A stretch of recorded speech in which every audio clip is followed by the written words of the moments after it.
Hi there, this is Carl Orwin. I want to take a moment to discuss harmonic progressions a little bit and just some, pet peeves I have with the state of particularly contemporary film music. I don't think you see this nearly as much in concert music, although as an instrumental music teacher, a scholastic music teacher, I do notice that a lot of the scholastic pieces works for school band and orchestra do suffer a little bit from this as well. That is very rudimentary chord progressions that are short and they repeat. They're short and they repeat. And a byproduct of this is that there tends to be a lack of modulation, meaning that the key center, the tonal center, is not shifting with any kind of frequency or certainly not regularity, but not any kind of frequency. You kind of stay in one key, or you have a very limited amount of tonal shift. In film music, there's hardly any tonal shift at all. And if there is any chromatic alteration, again, it's kind of limited to short chord progressions, usually 4 different chords that are in repetition. And I find that this to me, and some people disagree with this, but I find that it feels like it's going nowhere. The music is not doing all that music can do in those situations because it's not allowing the potential for harmonic changes to do any kind of lifting, any sort of heavy lifting in the role of the music for a picture. Now, some people say that, well, instead you're using textures or changes in dynamics or layering to accomplish the change that's necessary. And I think that those things do obviously create change. If you change any element, then you create change. But I don't think that those changes are nearly as strong or as effective as harmonic change, where the tonal center is actually moving. And another argument would be that, well, you wouldn't necessarily need to have a specific tonal center, but my retort to that is that if you're going to have a limited chord progression, you're going to have a tonal center. In fact, you're just by means of repetition of a chord progression of any kind, any chords. They don't even have to have a pre-calculated functional role. Just by having repetition, you're going to generate a tonal center. It will be unavoidable. So how do we do 2 things? First is, how do we extend harmonic change so that it's not so repetitive, but there's some alteration in there that it makes the line feel like it does not end and conclude quickly or repeat frequently, but rather that it goes on a journey and through some alteration. So that's the first question. And the second question is, well, what about chromatic alteration? How can we achieve chromatic alteration to create some harmonic variety and give us the opportunity maybe for modulation to get to a different key or a different tonal center, even if it's only for a little while? Just so that the change in harmonic progression or landing at a new tonal center can help to portray the activity of change that's in the story, in the film, in the case of film music, or just in the narrative, as would be the case for concert music. There's always a narrative, even if it's absolute music. There's an abstract experience to listening to absolute music. When you listen to Beethoven's Fifth, there is an abstract narrative, and it's different for everybody, but you're going to have some kind of narrative where you're changing locations, proverbially changing location. And the change in tonal center, of course, is very critical to doing that. So let's look at this. This is a really simple chord progression, and I just added, so that these are 4-note chords, I just had some added harmonies in here, added note harmonies. So I have a 1, add 2. This is just in a key of C, very simple. Minor 3 with an added 4. a 4 with a 6, and a 5, 7, and then it's a cadence coming back to 1. And never mind any of the voice leading or anything. We're just looking at kind of piano voicing here. So the chord in the right hand, bass in the left. And I have it repeated. This is a very basic, rudimentary chord progression. 1, 3, 4, 5. 1, 3, 4, 5. Pretty typical, kind of standard progression. And let's listen to this from the beginning. And the 4-chord cycle with repeat.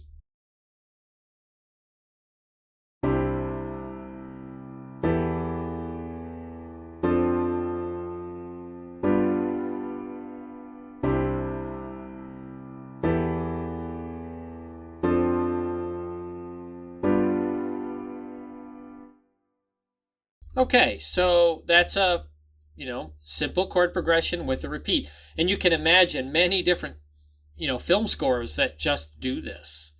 They just roll on, a simple progression like this over and over. Very diatonic, simple progression with no chromatic variation. Now, it might be modally diatonic. It might be a different mode, not major, or specifically minor. It might be some other one of another kind of modal or exotic scale that it's built on, but the repetition of it makes it a repeated diatonic progression with no alteration that takes it to another place. How can we fix that? So the first thing I would say is to elongate this. Rather than coming back to 1, simple solution to that is to make a deceptive cadence. So rather than going to 1, we go to the minor 6, and from that minor 6, this progression continues. And it goes from a 4-chord progression to an 8-chord progression before we come to the cadence point where we're coming back to 1. So that would be like this. This is an example of that.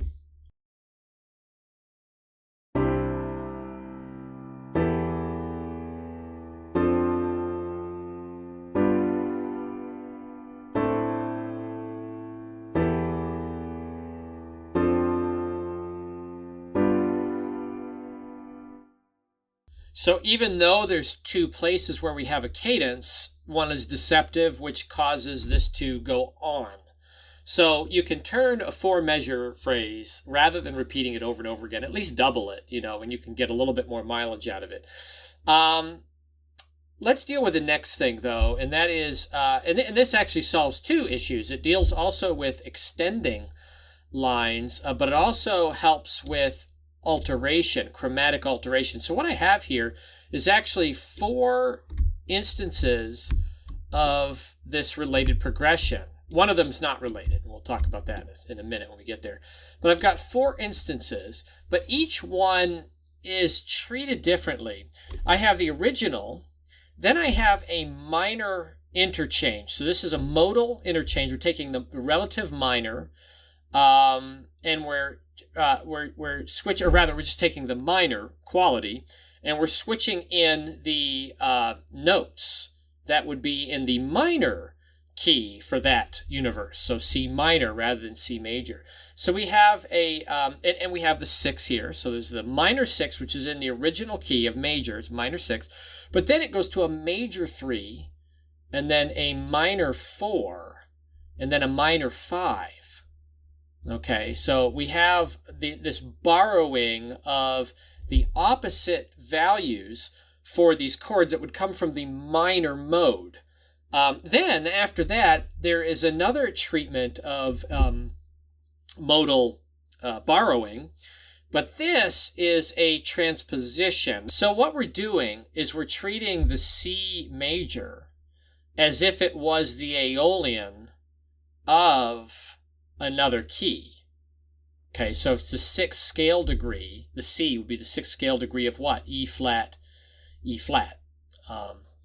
And in this case, we use E flat major. And what I'm doing is I'm running the 3, 4, 5 progression, but I'm running them just strictly from E flat major in place of 3, 4, 5. So it's still a 3, 4, 5, but it's in a different key, a related key.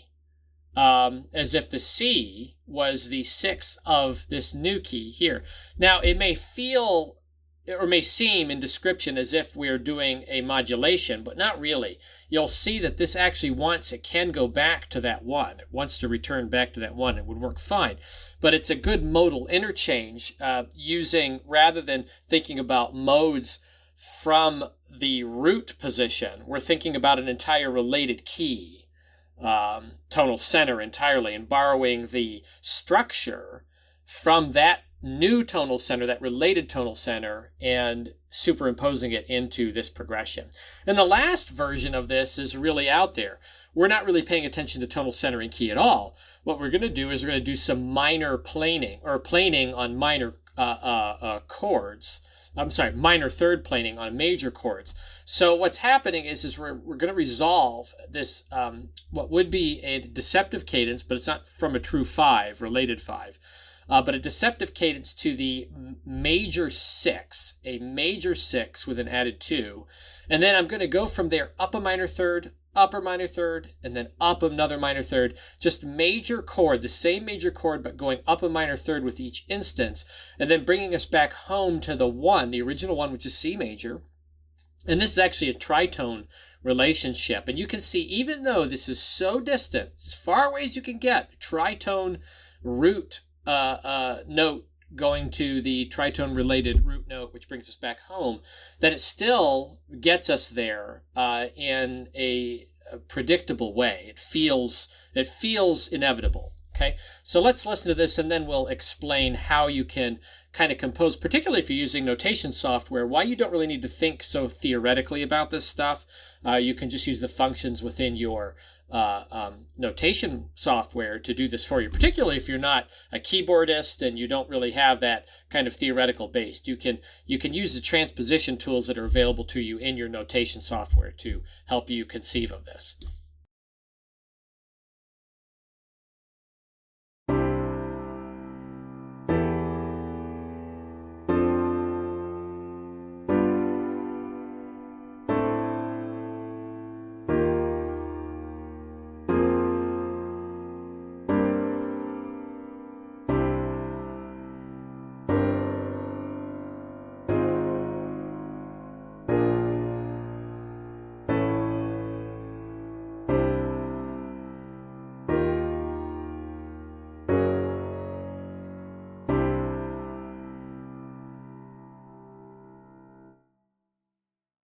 Now we've taken a simple idea and we've given it a journey.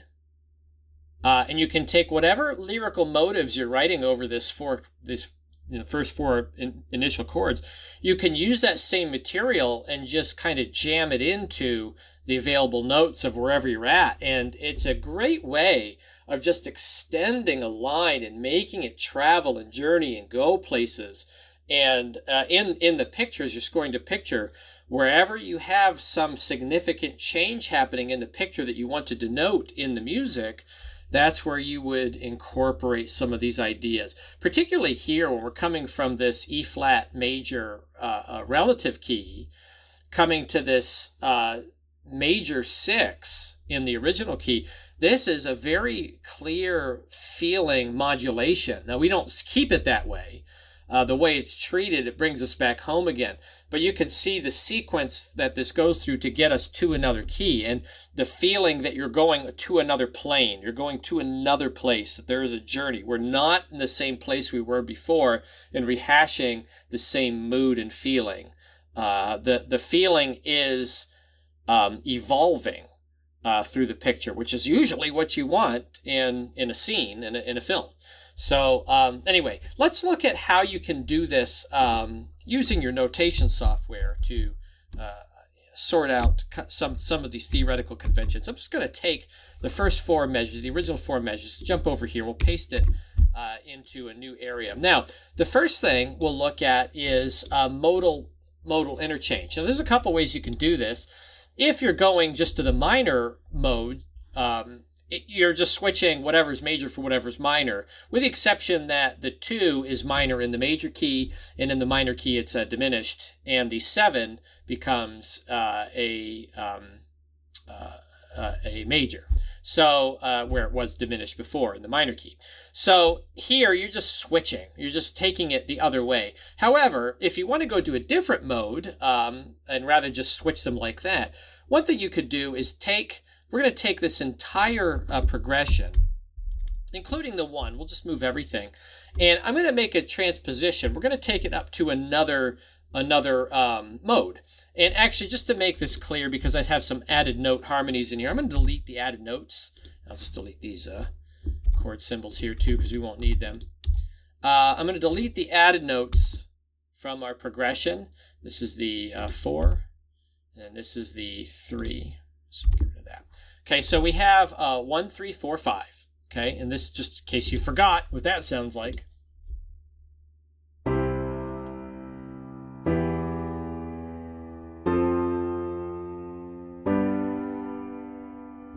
Okay, what I'm going to do is I'm going to grab the whole thing, and we're going to transpose it diatonically. So in this software, I'll go to Tools, hit Transpose, and most notation software will give you the ability to transpose diatonically or chromatically. So I'll select the diatonic, and I'm going to go up to a different mode. Let's say we go to the Phrygian mode, which would be on the 3rd. So I'm going to go up a 3rd, and now I have an E Phrygian progression on those same Roman numerals, but we're in Phrygian now rather than in the original Ionian. What I'm going to do is I'm going to transpose this now chromatically down, just using my arrow key, back down to C. So now my root note is C, and it's now a C minor, and then an E flat, and so on, and an F minor, and now I have a different chord qualities here. Now let's listen to this progression again, now in the Phrygian mode.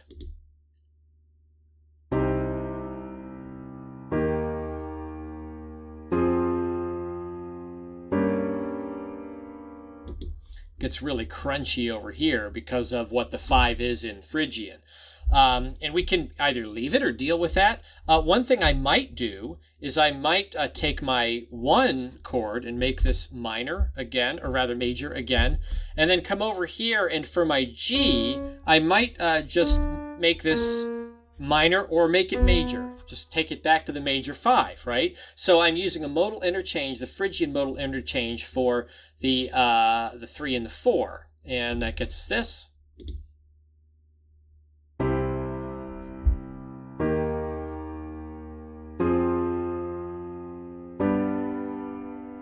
Which is very similar to the minor interchange as well. It's the same notes, okay? Or I could keep this a minor 5, or keep it the way it was before, the Phrygian 5. But this is just a way that you can do modal interchange kind of quickly. You grab it, you transpose diatonically to the mode that you want to borrow from, and then chromatically transpose back down, and you get the notes that you originally had. Or rather, you get it back into the tonal center that you originally had. Let's do this again. I'm going to copy and paste this again over here. This time, what we're going to do is we're going to go to a some kind of a relative mode to this key. Let's go to Phrygian again. So what I'm going to do is I'm going to take this first, the 1 chord. We're going to need, actually, before I do that, let's get rid of my extra notes in here again. There we go. Okay, I'm going to take my 1 chord, and we're actually going to use our major 1 and then borrow from another key so that we keep our grounding here. And in this case, let's go to, let's say that the C is the Phrygian of what? It would be the 3rd scale degree of what other key? And that would be the minor, A minor, or A major, right? So C is in A major. So what I'm going to do is I'm going to take this, and I'm just going to transpose it up to A major. And I'm transposing not diatonically now, I'm actually transposing chromatically. So this is actually the same progression, but in A major. I'm going to leave these 3 chords just the way they are, but I'm going to take the 1 chord, and I'm going to put it back to C. Okay, so this is now the original 1. Now, the other thing I might want to do is get my voicings a little bit closer together. I'm just going to drop these down the octave, and I'm going to take these higher notes, and we'll drop them down as well, and so that we have everything relatively nearby. And let's see what we get here now with our progression. So we have two instances of the progression.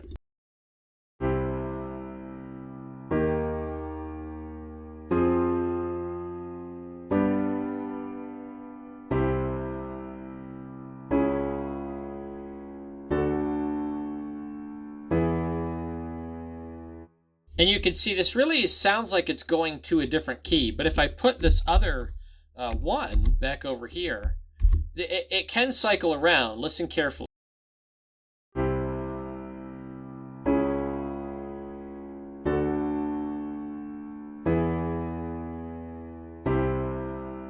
Right? It's a whole new feeling, but it still feels like we're still centered on C. There's just chromatic alteration in it. It's the repetition of it and the fact that I force it back to C by putting it there. It makes it work. And then the last variation of this is some kind of planing. Let's just plane going up. See, we did a minor third last time. Let's plane going up a major third. And this time we'll do it with minor chords. So I'm going to take my 1 and I'm going to make it minor this time. And before we ended on a major 6, this time we'll stay on the 1. I'm going to grab this, move it over here, and I'm going to go up a major third rather than a minor third. So up to E. And in this case, we have an E minor. I'm going to take this again and move it up. And I'm going to go up again another a major third. So in this case, it's going to be G sharp. And that's, one more time, we'll do this again. And this time we're going to go from our G sharp up to, it'll be C minor. Okay. And then this actually comes back around to C. And we may not want to do that because in this case, we are arriving too early at 1, right? Now, a couple ways you could do. You could start in a different point. That's an option too. So let's say, for example, let's take this whole thing and we're gonna shift it to a different location. Let's say that we start on the 2, so it'll be D minor. Will be the starting position. This is start on the 2. So we're going to violate our 1 or our deceptive 6, which, I mean, it doesn't really matter because we don't have a real cadence point here anymore. But we're moving up now on those major thirds. We end up in the same place we were at the beginning, but that leaves us the ability to get back to the original 1 chord at the end. We'll grab this, set it at the end. Okay, now let's get some voicings in the proper place.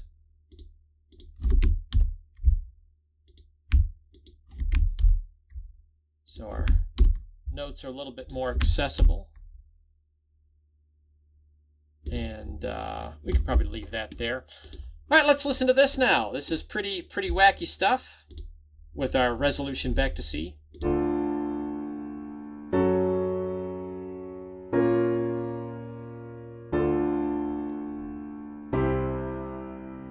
Okay, let's listen to the whole thing.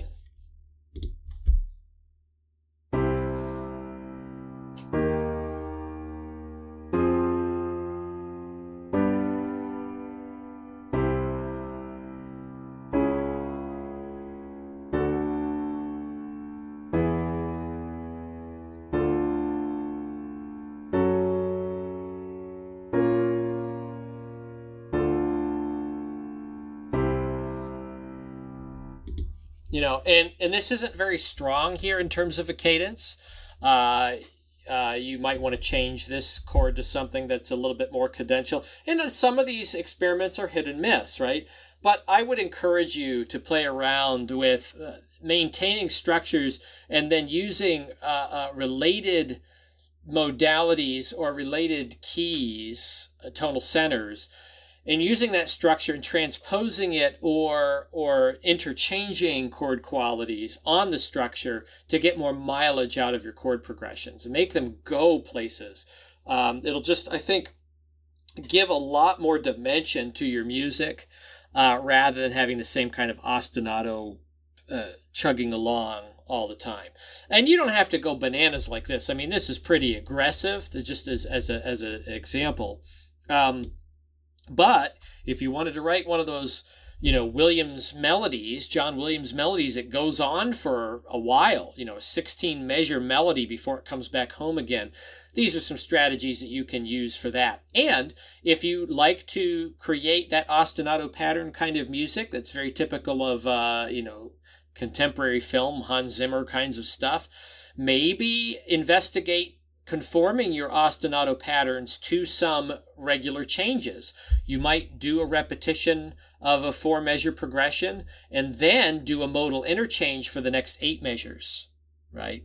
And then do another kind of interchange or transposition for the next 8 measures. Just try to get to other places and use the transition across chromatic change to other tonal centers as a means to tell the story, as a narrative device. So anyway, that's all I've got for you. Best of luck with this. Happy mixing and happy composing.